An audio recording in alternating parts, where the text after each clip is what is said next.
Your first 1,000 subscribers on YouTube can feel impossible, and it took me 3 months to get there. But if I knew what I do now, I could have cut that time in half. So today I'm sharing 10 brutally honest lessons about YouTube to help you grow your channel that I wish I'd learned so much sooner. So if you spend enough time on YouTube, you're going to come across videos like this, promising quick and easy ways to grow your YouTube channel. Now there are some really good YouTube advice channels out there, channels who can help you with scripting, thumbnails, titles, motivation, burnout and so much more. But if you see a video promising one simple trick or easy mode, then it's definitely nonsense. Because there's a lot of really bad advice on YouTube and you need to be really careful what you listen to. So you won't find any secret formulas in this video, just what worked to grow my channel. So lesson 2 isn't very popular, but it's a fact that all successful YouTubers know. When I first started my channel, I got almost 0 views and 0 subscribers for weeks. I thought I was doing something wrong, but it turns out that's completely normal. Every creator will face this, and it's a test that most people will fail. Because the truth is that most channels quit before they make 10 videos. And 8 videos was all it took to convince myself that YouTube just wasn't for me. Then one morning I woke up and I had 100 views. That changed everything.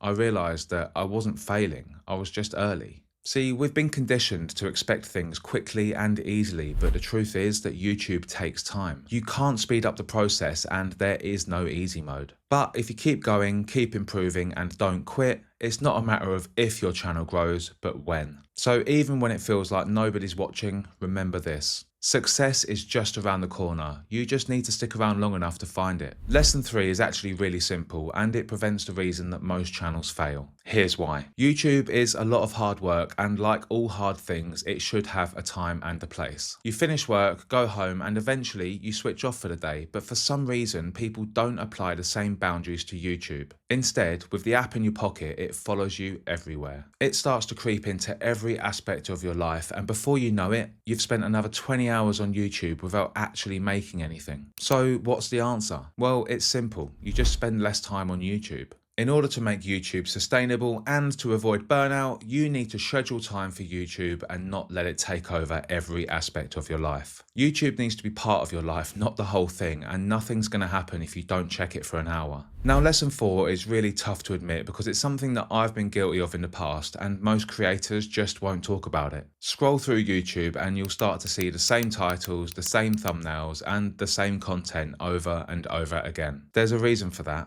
Coming up with content ideas is really hard, and even the big well-known channels will use formats that are proven to work. But here's the thing, there's a massive difference between being inspired and just copying someone. Copying popular videos might get you views. It might even feel like a quick win, because the algorithm does reward proven formats, but eventually people will start to notice. And when they do, your credibility will disappear and any trust that you've built will vanish alongside it. It's just not worth it. If you want to succeed on YouTube long term and actually be proud of your work, you need to find your own voice and your own style. Do that and you'll build something real, something that you can be proud of that is just yours. Now, lesson 5 is a game changer, but it took me months to learn it. I used to chase perfection. I'd spend hours editing, changing thumbnails, and here's the worst part, even deleting my old videos that I didn't feel were good enough anymore. Big mistake. Not only did I waste hours, but the videos I deleted were proof of my early progress as a creator.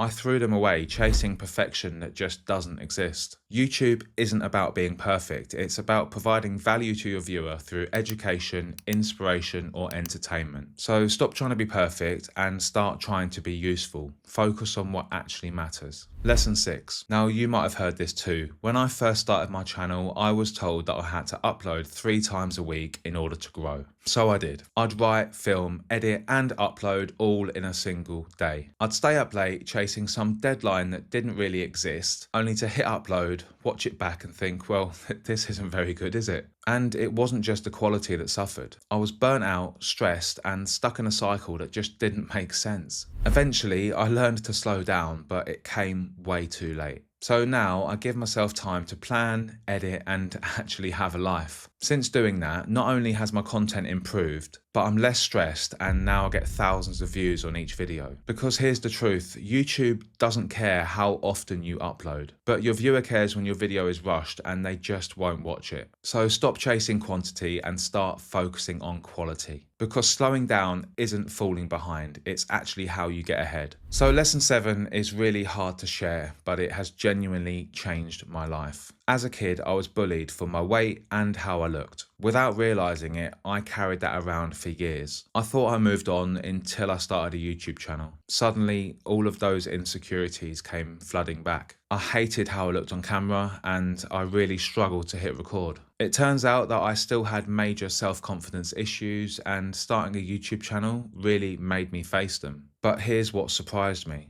After my first few videos, none of the things that I feared actually happened. No cruel comments, no public humiliation, just a community of really supportive people. So if you struggle with self-confidence on YouTube, remember this: no one cares how you look or sound. No one's going to judge you as much as you judge yourself. And for the rare person that does leave a nasty comment, that's their problem, not yours. Which leads me on to lesson 8. Imagine doing everything you can to help people, sharing what you know, while facing your fears by starting a YouTube channel, only for someone to come along and try and ruin your day. Well, for many people, including myself, nasty or hurtful comments can do just that. I used to let it bother me until one day, after spending 20 minutes responding to a hater, I realised that I was wasting my time. Now I just delete the comment and move on. Our time is far too valuable to waste it with morons in the comments section, so just move on and get on with your day. I wish I knew lesson 9 months ago before I wasted loads of money and loads of my time. I used to think that expensive cameras and equipment would help me make better content. But the truth is, it just complicated everything, gave me loads more to learn, and wasted loads of money. The smartphone in my pocket, along with a microphone and a tripod, was all I ever needed. So don't waste your money because it won't help your channel grow. Now, to be fair, people did tell me this, but I didn't listen. So now I'm passing the lesson on to you, hoping that you don't make the same mistake that I did. Focus on your content, not what you make it with. Lesson 10. We all know how hard it is to make content. So when we see low retention on our videos, or even worse, when we start to lose subscribers, it can start to feel personal. But here's something that took me ages to learn and completely changed my mindset. I finally accepted the fact that I can't please everyone and some people just won't like my content.